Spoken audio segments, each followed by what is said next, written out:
Olá, amigas e amigos. O TV Entrevista hoje conversa com Juliano Speyer, historiador formado pela Universidade de São Paulo e mestre e doutor pela University College de Londres. Speyer é autor do livro Povo de Deus: Quem são os evangélicos e por que eles importam? É criador do Observatório Evangélico. Buscando fugir a preconceitos e estereótipos, esse observatório capta fatos e notícias sobre evangélicos no Brasil. Juliano Speyer, prazer recebê-lo para esta conversa aqui no TVE Entrevista, na TVE da Bahia. Você lançou um livro muito importante chamado Povo de Deus. Quem são os evangélicos e por que eles importam? Bem, quem são, e claro que eles importam, mas por que eles importam na sua visão? Oi, Bob. Obrigado pelo convite. Os evangélicos são 1/3 dos brasileiros. Eles são predominantemente pretos ou pardos, pobres, moram nas periferias e são do sexo feminino. Portanto, são muito diferentes da impressão que as camadas médias e altas letradas do Brasil têm sobre esse grupo, e eles foram muito responsáveis em 2018 pela eleição do atual presidente. Então, pela quantidade, pela força que tem nas indústrias, na política, na indústria cultural, por isso que eles importam. Você é historiador e antropólogo. Seu doutorado foi sobre como e por que o Brasil popular, ou seja, o Brasil dos pobres, a esses quais você está se referindo, né?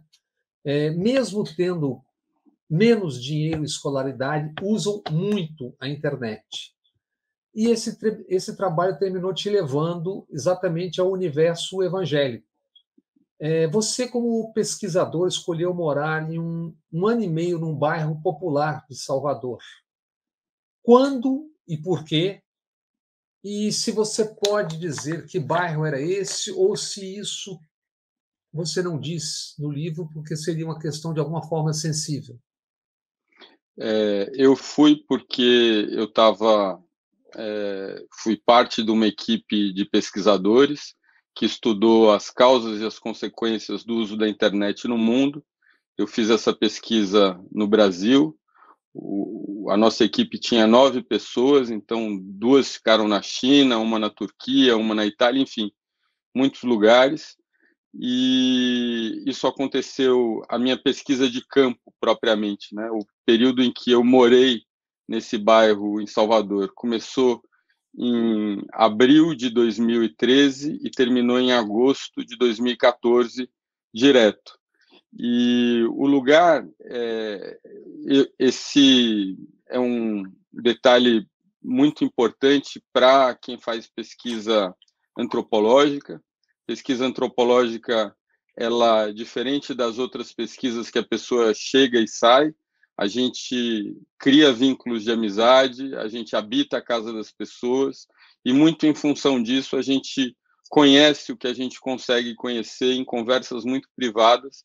Então, contratualmente, o órgão que financiou a pesquisa, que é o Conselho Europeu de Pesquisa, nós anonimizamos não só o nome do lugar, mas todas as referências que possam levar à identificação de qualquer pessoa.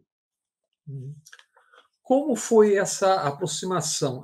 A princípio, pelo que eu li no seu livro, né, até pensando que você era um policial, um tira, você estava perguntando muito, né? Você recebeu uma ameaça sutil, né? Tipo, tá perguntando muito, né? Como foi? Como é que você se aproximou? Como é que você conseguiu se encaixar ali e tal? Você chegando ali branco, com cara de gente de outro Paulista? lugar, paulista, falando eventualmente com R, retroverso, etc. Como é que você entrou ali? Então, foram vários elementos, né? Para ser bem sucinto, primeiro, uma imensa dose de entusiasmo, né? A pesquisa antropológica, ela permite que a gente viva uma outra vida paralela, né? Então você vai para um lugar que você nunca poderia imaginar que você viveria, né? Isso tem o seu aspecto bom ou ruim. A segunda questão foi para a aproximação desse grupo evangélico, apesar deles não serem o tema da pesquisa, foi uma questão bastante clara de uma dificuldade de interação com mulheres adultas, em geral, que dentro do espaço do bairro criava constrangimento, a menos que acontecesse em situações muito específicas. Então, se eu não tivesse interagindo com essa mulher adulta no caixa do supermercado ou na loja, isso se tornava imediatamente fofoca em relação a uma possível relação entre nós dois. Isso não acontecia com as mulheres evangélicas, né? Eu tive muito mais possibilidade de interagir com mulheres adultas que eram evangélicas do que as outras. E por último, isso? por esse... Por que isso, você acha? Por uma... Eu acho, não, eu sei, porque aconteceu muitas vezes, né? Por uma questão de confiança de casal, né?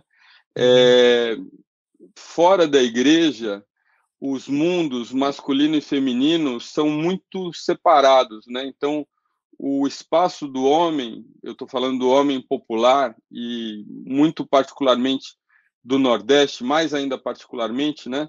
Ele é da casa para fora, né?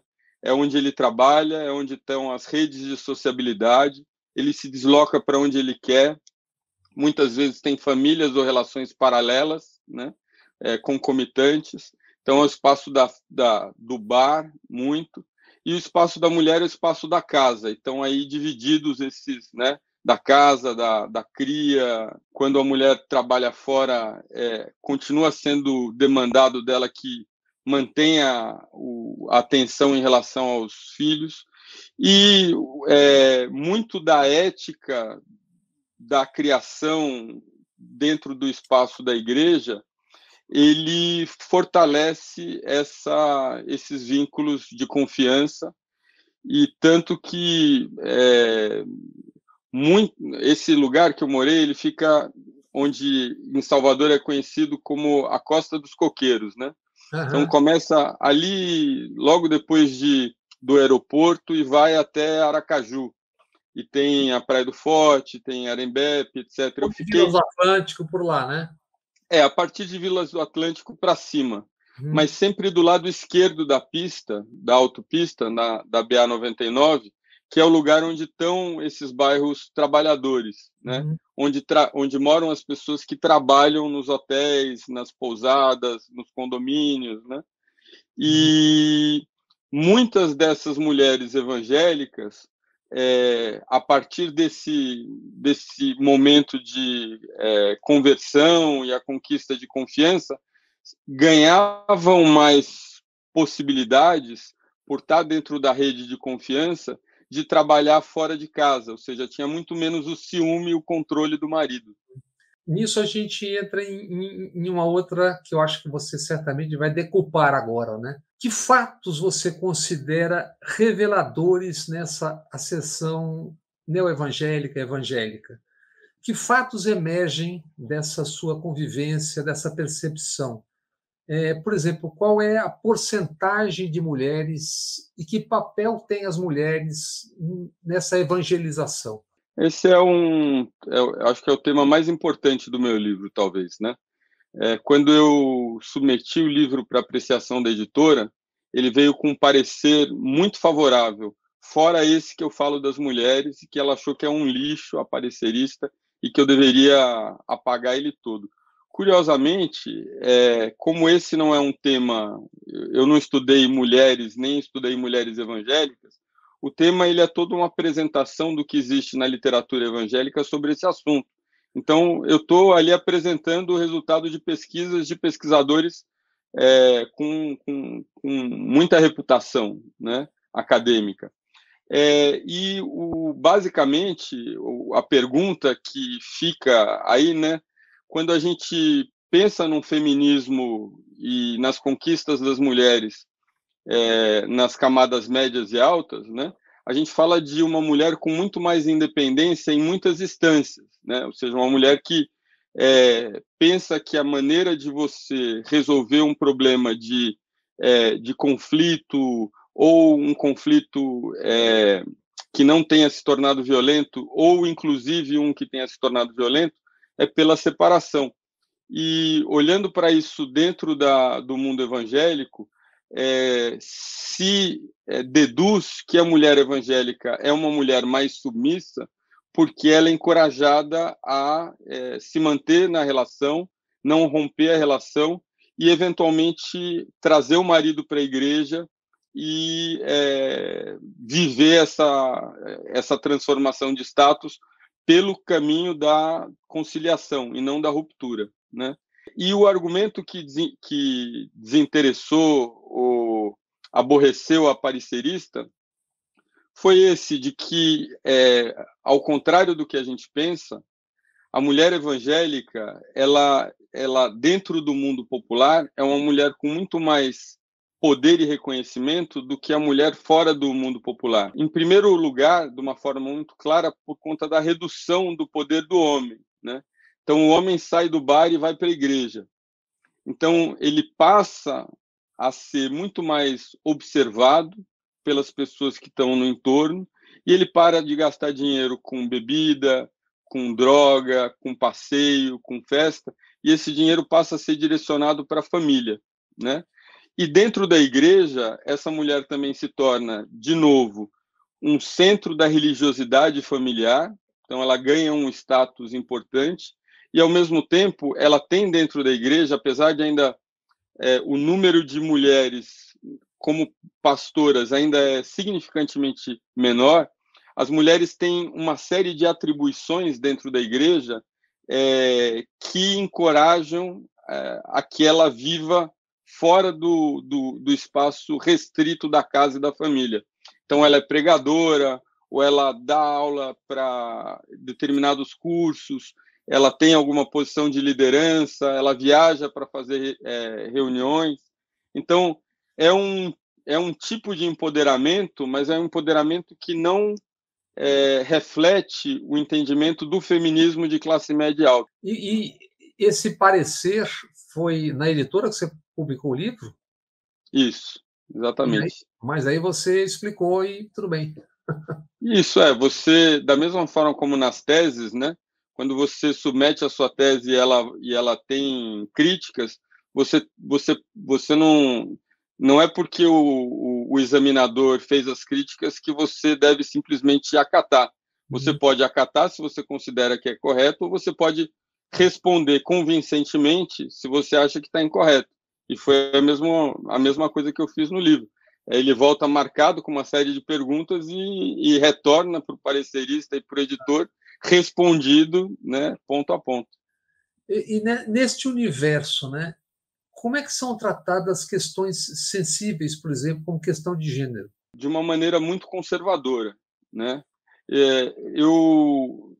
No Observatório Evangélico, que não é um site religioso, é um site que se propõe a intermediar um diálogo mais interessante entre formadores de opinião, jornalistas e cientistas sociais e evangélicos das mais várias origens. Um artigo recente, se eu não me engano, do pastor Valdinei Ferreira, que é doutor em sociologia aqui pela USP e o principal representante o pastor principal da Igreja Presbiteriana Independente de São Paulo, ele fala de como é frágil no mundo popular e importante a família, né?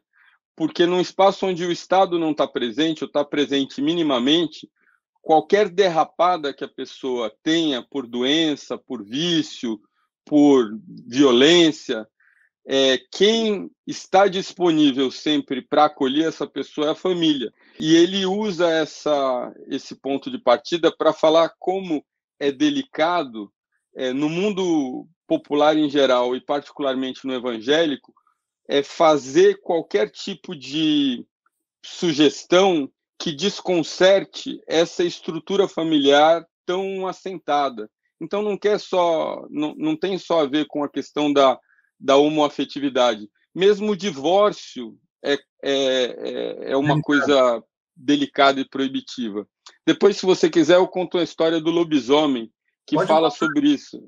Conte a história do lobisomem. Cedo, são 9h30 da noite, dá para encarar ainda o lobisomem. Tá. O Câmara Cascudo é talvez o folclorista mais conhecido do Brasil, né? Isso. E ele coletou e organizou muitas dessas maneiras essas histórias populares, né, com seres fantásticos. E no lugar onde eu morei, nesse bairro popular que faz parte da Grande Salvador, nenhum desses seres fantásticos fazia parte da vida das pessoas. É um lugar urbanizado, apesar de estar já no limite com o mundo rural, então ainda existe uma pequena presença da pesca artesanal e pequenos agricultores, mas a maior parte das pessoas tem trabalho urbano, né? E apesar disso, o lobisomem era uma figura presente, e não só presente para as pessoas que não eram evangélicas, mas presente para os evangélicos também. Então, não existia, em muitos casos, a discussão se o lobisomem fosse um ser imaginário. Uma série de pessoas tinha tido contato direto ou tinha conhecido pessoas que tinham tido contato direto com o lobisomem. O que torna isso menos intrigante, um pouco mais interessante do ponto de vista sociológico, é que, apesar da gente usar o mesmo nome, lobisomem, para se referir a esse ser, a gente está falando de uma criatura fantástica diferente da europeia, em muitos sentidos, né? Então, a gente está falando mais de um ser que se bestializa. E o motivo da pessoa ser condenada ou amaldiçoada a essa condição é quando ela bate no pai ou na mãe, ou proporcionalmente no avô ou na avó. Ou seja, quando ela rompe uma estrutura fundamental de organização do mundo, que é a estrutura familiar. E quando isso acontece, essa pessoa se torna propícia a, em determinados momentos, ir a um curral e roçando as costas, exatamente como o Câmara Cascudo descreve, roçando as costas num espaço de animais, ela mesma se torna um outro animal. E é curioso isso, Bob, porque uma das coisas que me espantou muito no começo é a definição de violência, né? Então, é muito claro para as pessoas, dentro desse contexto, que andar armado, dar tiro, esse tipo de ação é uma ação considerada violenta. Mas bater nos filhos, às vezes de uma maneira extremamente violenta, usando objetos, artifícios, desde o cinturão ao sapato, isso é um ato de amor e generosidade, né? Que é, inclusive, reconhecido por essas crianças, muitas vezes, quando elas crescem. Então, uma das pessoas com quem eu desenvolvi um laço de amizade muito próxima, ela falava, o meu pai se preocupava muito mais do que a minha mãe comigo. E a expressão dessa preocupação era porque ele batia em mim e nos meus irmãos, né? Então, a violência, como tudo, né, ela não é a mesma coisa quando você muda de um mundo, de uma cultura para outra. Nesse caso, não existe a expressão da violência de cima para baixo, do adulto para a criança, era uma expressão de amor. E de baixo para cima, era uma expressão de ruptura e de caos, que desorganizava a vida das pessoas, né? E daí a importância do lobisomem, que em muitos aspectos já é comparado com um traficante. Vamos dar uma paradinha nesta conversa e já voltamos.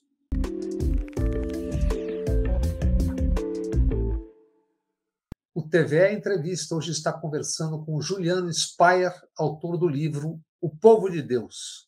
Aí, diante do que você falou, tem uma outra entrada, né? Você, no seu livro, você diz que os pentecostais a definição são os de pobreza aguda, né? Os que vivem em pobreza aguda, basicamente 1/3, se eu não me engano, né?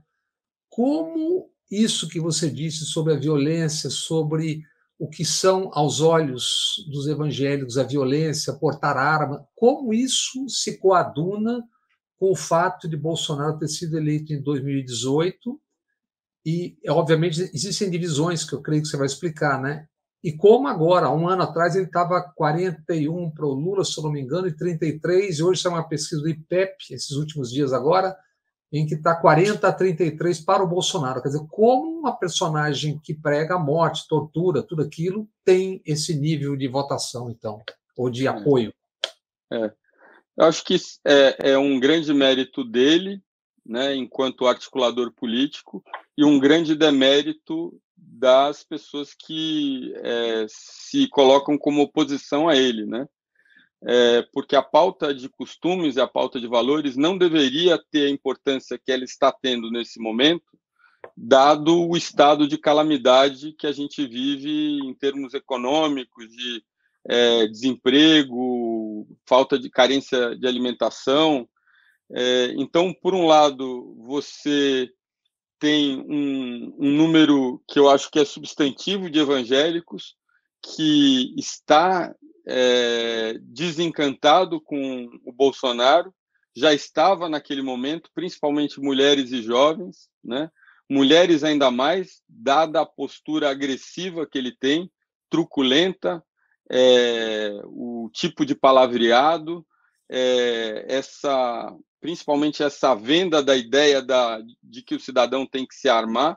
Em relação à mãe popular, isso é um pesadelo, imaginar que pode ter mais armas circulando, né? No entanto, ele, nesse sentido, ele seria o pior candidato, inclusive para o evangélico, que, diferente das outras pessoas que não são religiosas e não conhecem a Bíblia, ele não é uma pessoa que prima pelo conhecimento desse livro, né? Ele é católico, apesar de ter passado por vários batismos, o que já em si é estranho, né? E ele tem essas posturas todas que seriam contrárias à postura do evangélico comum, que é uma pessoa que, inclusive, não usa o nome protestante, porque o nome protestante sugere um tipo de postura que não é a dele, é muito mais uma postura de conformidade, de busca de uma certa integração dentro do mundo do trabalho, dentro das relações familiares, inclusive reduzindo a violência familiar por conta do corte do consumo do álcool e das drogas, né?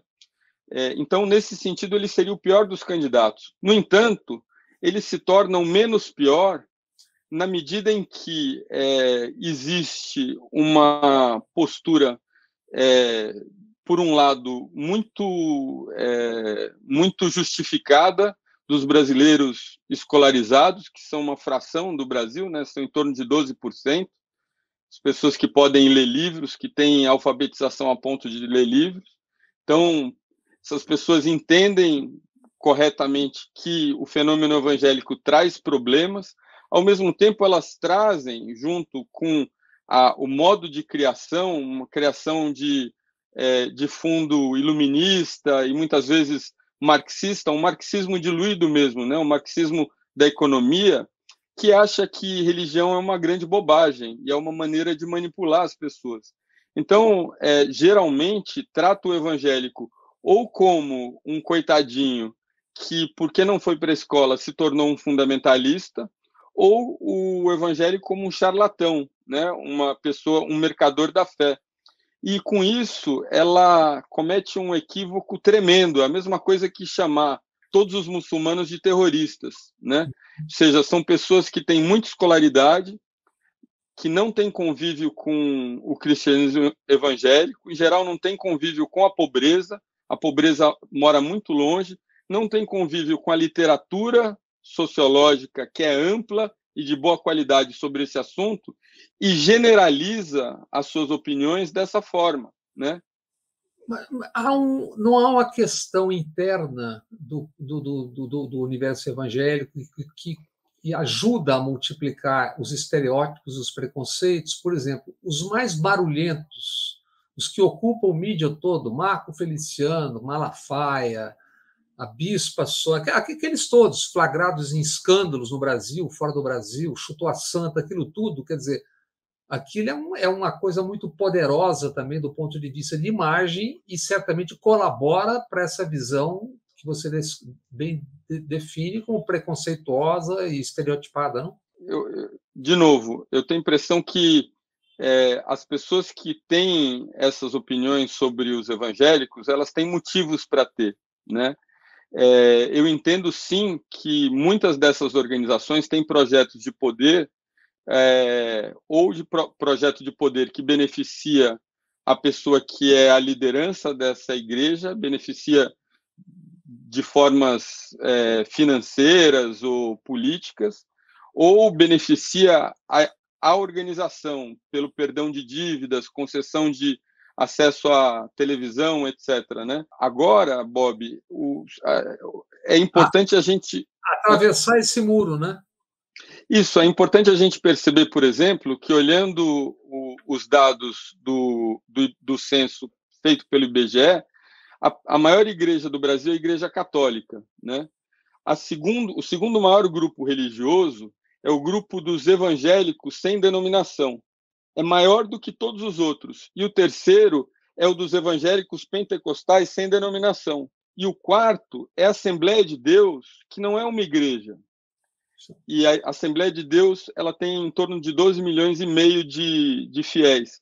A Assembleia de Deus é uma rede de igrejas, né? Com então, por isso várias tendências. Isso. Então, se você quiser criar a Assembleia de Deus do Bob, você pode ir a um cartório e criar a Assembleia de Deus do Bob. O que fortalece essas igrejas é a presença de um pastor muito carismático, que consegue atrair para o seu entorno uma série de outros pastores para criar essas redes de confiança e de relacionamento, meio que numa estrutura piramidal, né? Mas não tem diferente da Igreja Universal, que é uma estrutura corporativa, que você tem todas as hierarquias e que você pode comandar a igreja para ir de um lado para o outro, né? Porque ela tem um dono. É em torno disso que nasce o que você chama de a nova classe média evangélica, é isso?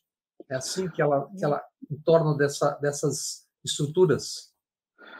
Olha, esse é um tema clássico da sociologia, né?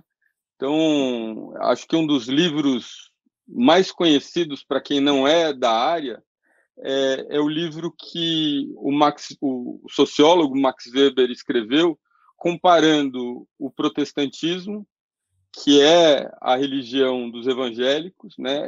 É o tronco cristão dos evangélicos, e o espírito do capitalismo. Isso não é uma coisa do Brasil de 20, 30 anos, né?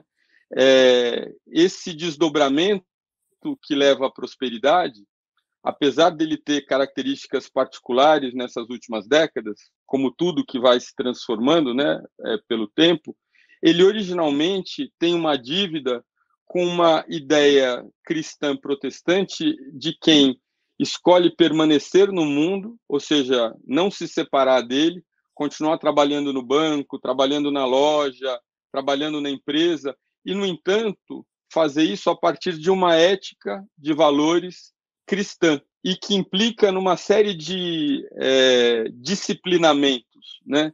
Disciplinamentos em relação à sua postura dentro do trabalho, em relação ao seu horário, em relação às suas obrigações, em relação à sua família, para onde vai o seu dinheiro, né? Se ele vai para dentro da sua família ou se ele vai para fora da sua família. Então, é quase que um desdobramento que a gente pode perceber, por exemplo, muito antes da presença dos pentecostais. A antropóloga Clara Mafra fala sobre a história da chegada do protestantismo no Brasil, se referindo a um fenômeno interessante de quando o brasileiro pobre entra em contato com a igreja protestante. Então, esse brasileiro pobre está indo para a igreja católica. E na igreja católica, apesar de nada ter sido dito dessa forma, ela é toda separada segundo a organização das castas do Brasil. Então, quem senta na frente, quem senta atrás e quem fica de pé.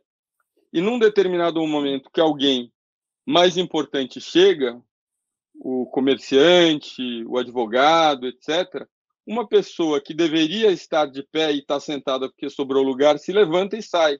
Não, por favor, sente aqui, Sua Excelência, etc. Na igreja protestante não acontece. O livro é muito interessante, chamou Os Evangélicos, da antropóloga Clara Mafra. O evangélico na igreja protestante se dá conta que ele sentou, o lugar é dele. E isso diz muito sobre o quanto o protestantismo traz de flexibilidade para estruturas que são muito separadas no Brasil, de classe, de raça, econômicas. Se bem entendi, lendo, e até vendo, vivendo, né, indo aos lugares, essa evangelização recente, do ponto de vista histórico, né, essa ascensão, se dá na ausência do chamado estado do bem-estar social. É possível dizer, por exemplo, que a Igreja Católica Romana errou quando trabalhou contra as comunidades de base da Igreja Católica, depois de Puebla, ali no final do final dos anos 60, que exatamente era uma proximidade com os pobres e trabalho, etc., etc. Eles entraram nesse vácuo, por exemplo? Olha, eu tenho a impressão que existe... Eu, honestamente, não sou a melhor pessoa para discutir teologia cristã, né? Mas eu cito um texto recente do Frei Beto, depois de uma troca de uma conversa, né, que a gente teve, fazendo uma reflexão sobre a atuação que a Igreja Evangélica tem em relação à presença que a Igreja Católica oferece hoje, não a Igreja Católica do Padre Lancelotti, mas a Igreja Católica em geral, né? A gente costuma perceber o cristão evangélico como uma pessoa egoísta, né? E eu ouvi isso com muita frequência no lugar onde eu fiz pesquisa de campo. O evangélico só é cristão entre si, né? E essas pessoas, e outras também, né, que não conhecem, desconhecem, por exemplo, a presença muito intensa do cristianismo evangélico nos lixões da sociedade, principalmente nas prisões e nas cracolândias, né?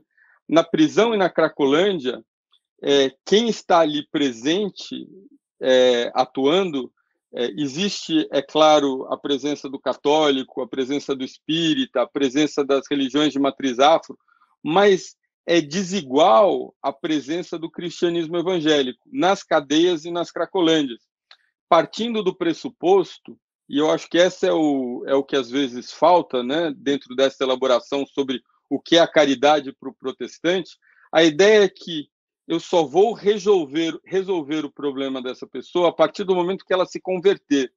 Então, a maior caridade que eu posso fazer por essa pessoa é transformar a vida dela, a partir dos costumes e a partir da religião, né?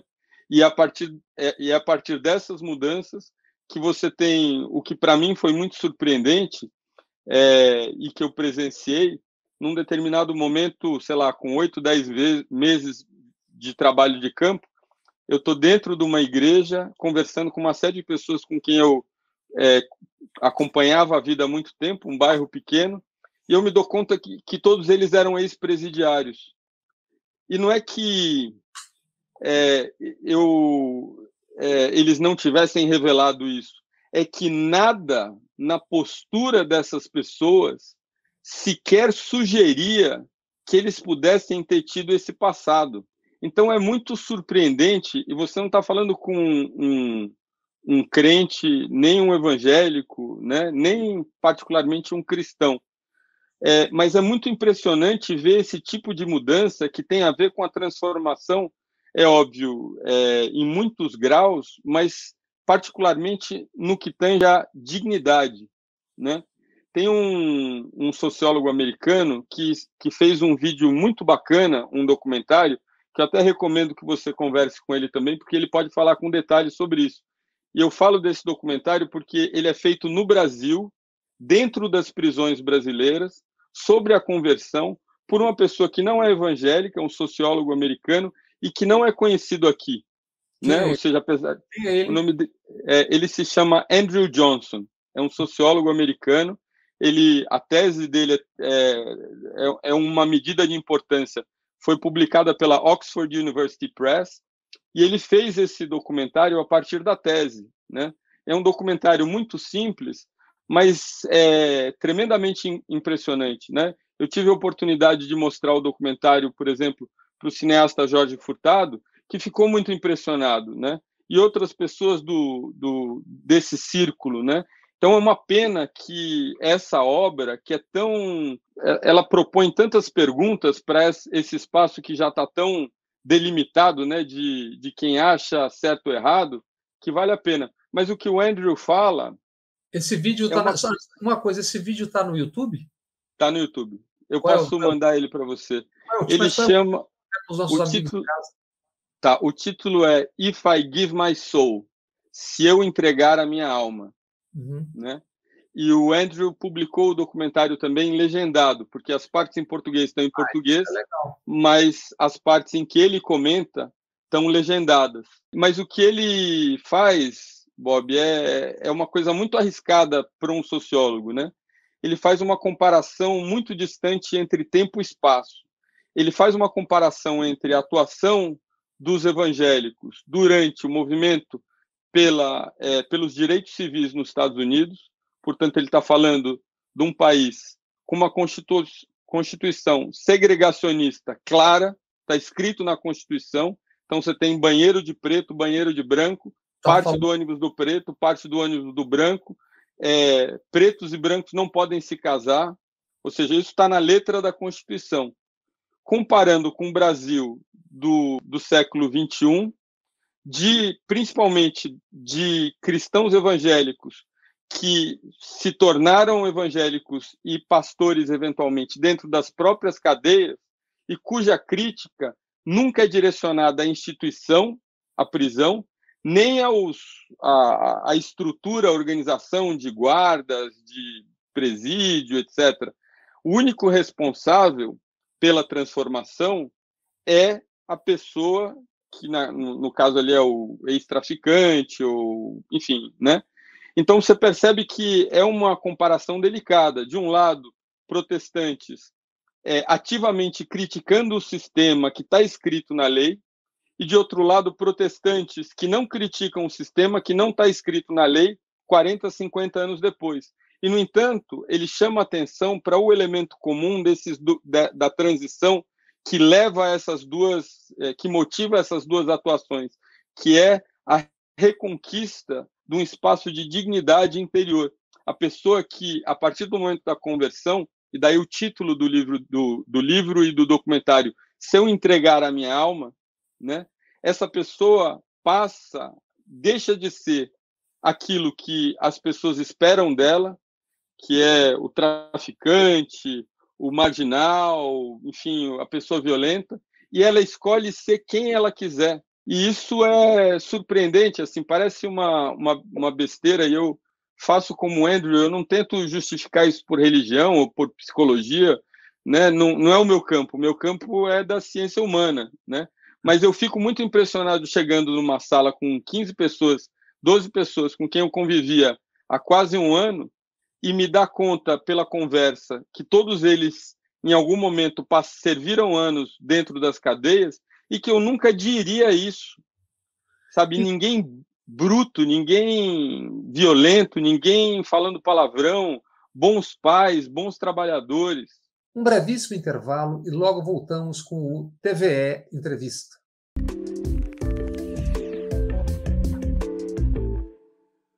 Amigas, amigos, hoje estamos aqui conversando com o historiador e antropólogo Juliano Speyer. Não haveria, te pergunto, como quem vive e convive, também como eventualmente como biombo, por exemplo, os traficantes de Jesus, por exemplo. Isso é uma alquimia que é difícil para alguém comum entender o que se trata dos traficantes de Jesus. É por isso que a cultura é interessante, né? Porque ela é surpreendente e imprevisível, né?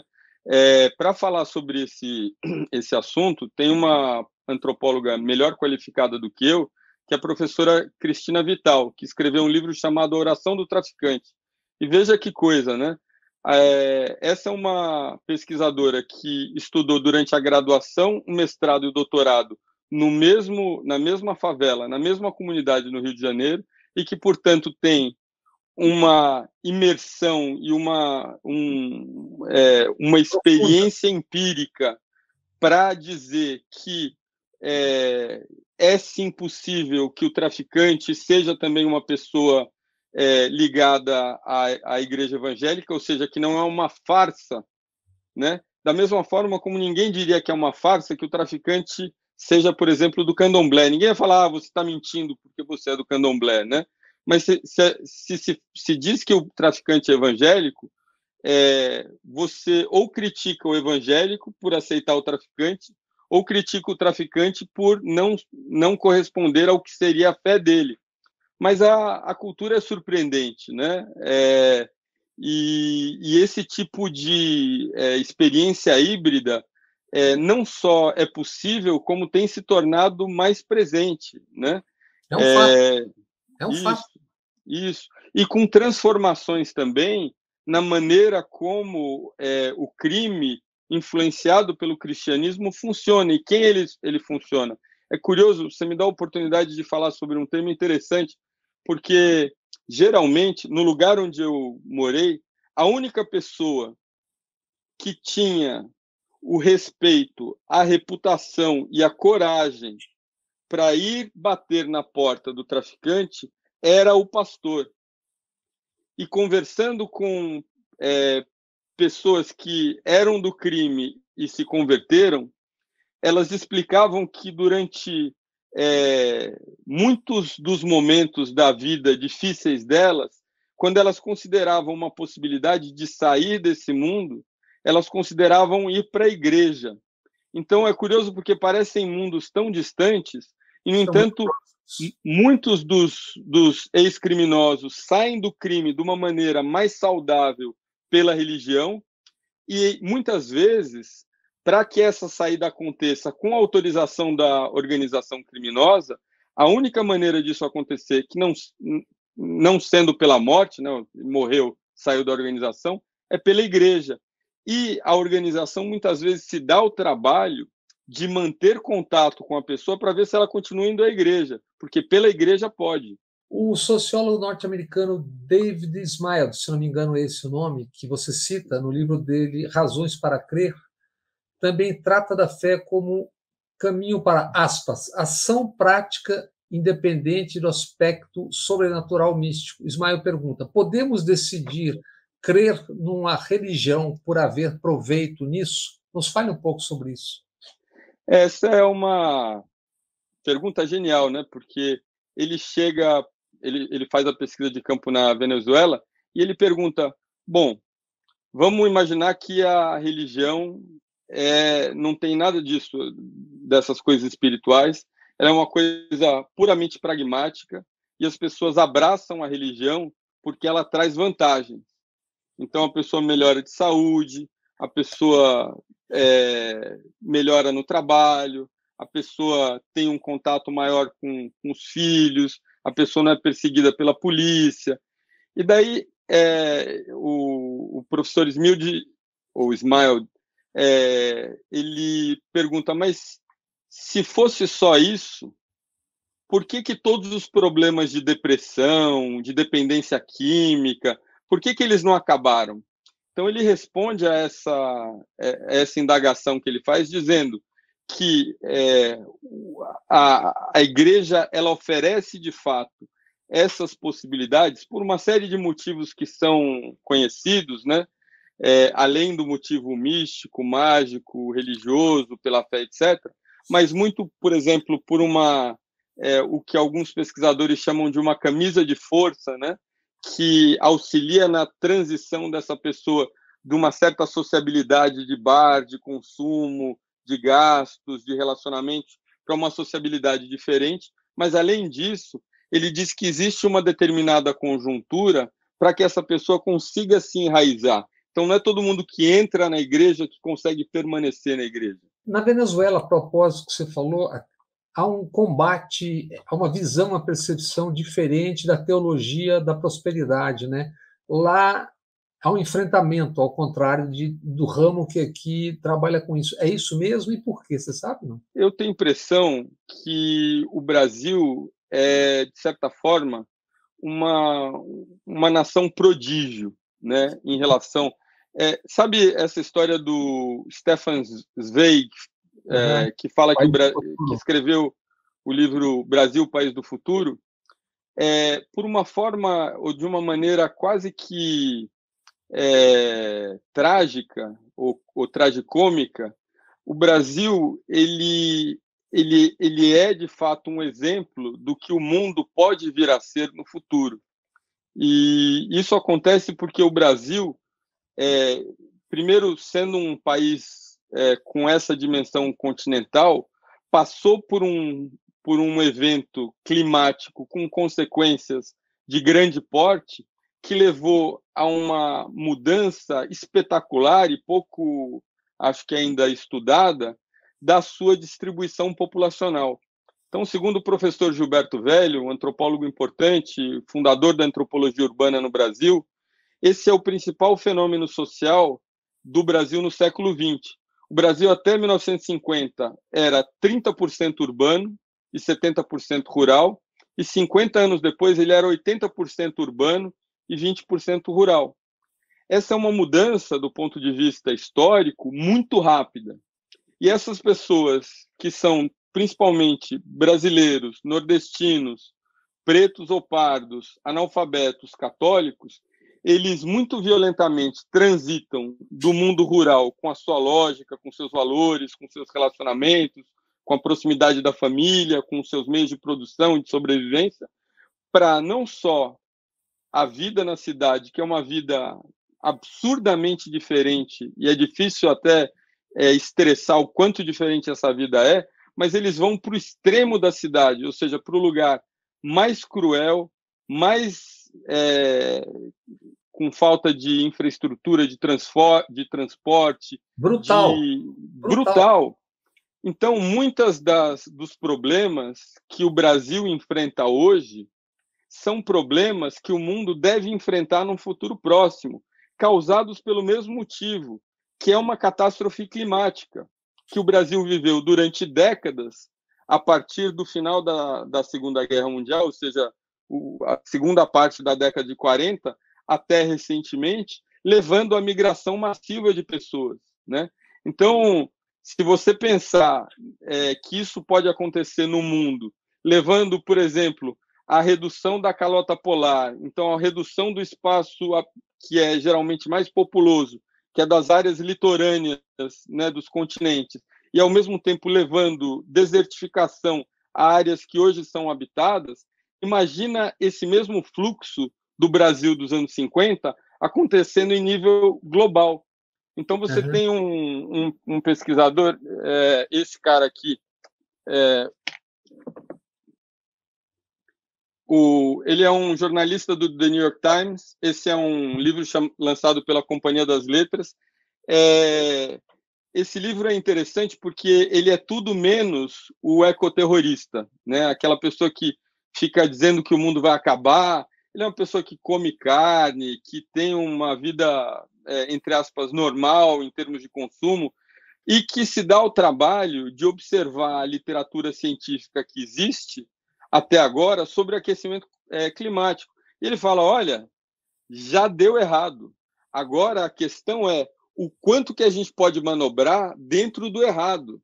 Que já né? deu. Que já deu. Ou seja, essa experiência do Brasil, e daí eu respondendo a sua pergunta lá atrás, né, da diferença do Brasil em relação à Venezuela, né? O Brasil se tornou uma das primeiras nações com uma presença pentecostal, né? O pentecostalismo surge no início do século XX numa igreja abandonada em Los Angeles, e 2 anos depois ele está em São Paulo, e 3 anos depois ele está em Belém do Pará, por vias distintas, e ele se alastra pelo país, não em função de um esforço missionário financiado por igrejas, mas pela maneira de enxergar a atitude que deve ter o evangélico, que é de evangelizar. E é uma tradição do cristianismo que conversa muito com o pobre, né? Ou seja, que não fica com discussões abstratas sobre se a palavra tal em grego ou em aramaico significam o quê, mas que falam sobre o alcoolismo, que falam sobre o filho que está preso, que falam sobre o desemprego, né? Então, muito do que a gente vê hoje no Brasil talvez seja um espelho futuro do que a gente virá a ver no mundo quando, por exemplo, lugares como a Europa, os países ricos de hoje, né, tiverem todos eles cercados de periferias, como as grandes cidades brasileiras hoje são cercadas de periferias, por conta dessa migração global levada pela desertificação e o aumento do nível do mar. Você pergunta e diz qual é a religião mais popular entre a população negra do Brasil. Você afirma o pentecostalismo é o único ramo do cristianismo fundado por um negro. Quem foi e qual é a raiz afro comum entre essas duas vertentes de religião? Esse é um dado interessante, mas a gente precisa dar crédito a quem merece crédito, né? Essa frase, literalmente como você falou, ela vem do título do livro do pastor Marco Davi Oliveira, né, que é um pastor batista do Rio de Janeiro, e que teve esse insight brilhante, porque geralmente a gente associa o brasileiro preto ou pardo às igrejas, às religiões de matriz africana, quando a principal religião dos homens pretos e das mulheres, das pessoas pretas e pardas, é o pentecostalismo. Não por acaso, né, dentro da mesma lógica, porque são as pessoas mais pobres do país, né? E o pentecostalismo, independente da questão racial, ela tem um apelo a quem vive problemas no momento, né? E não por acaso o Brasil é o maior país africano fora da África, recebeu 50% de todo o tráfico negreiro que chegou às Américas ficou aqui no Brasil, aqueles que sobreviveram ao translado.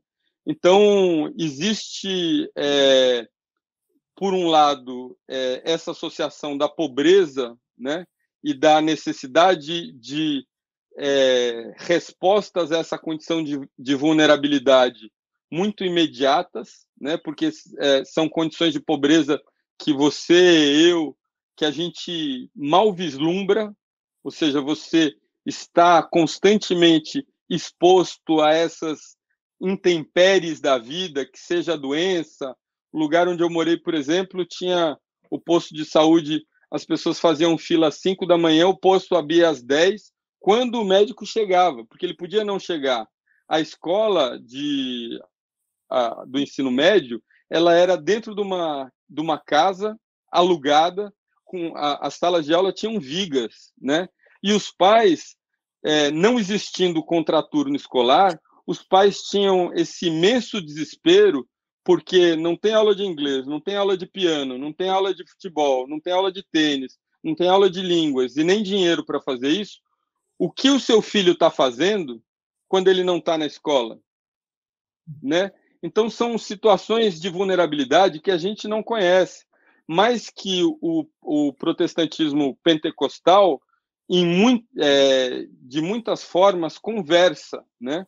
E esse é um aspecto, né, dessa relação do preto ou do pardo brasileiro com o pentecostalismo. Mas tem esse outro aspecto interessante, que é sugerido de que esse pentecostalismo ele ele trouxe consigo certamente elementos dessa religiosidade protestante do sul dos Estados Unidos, né?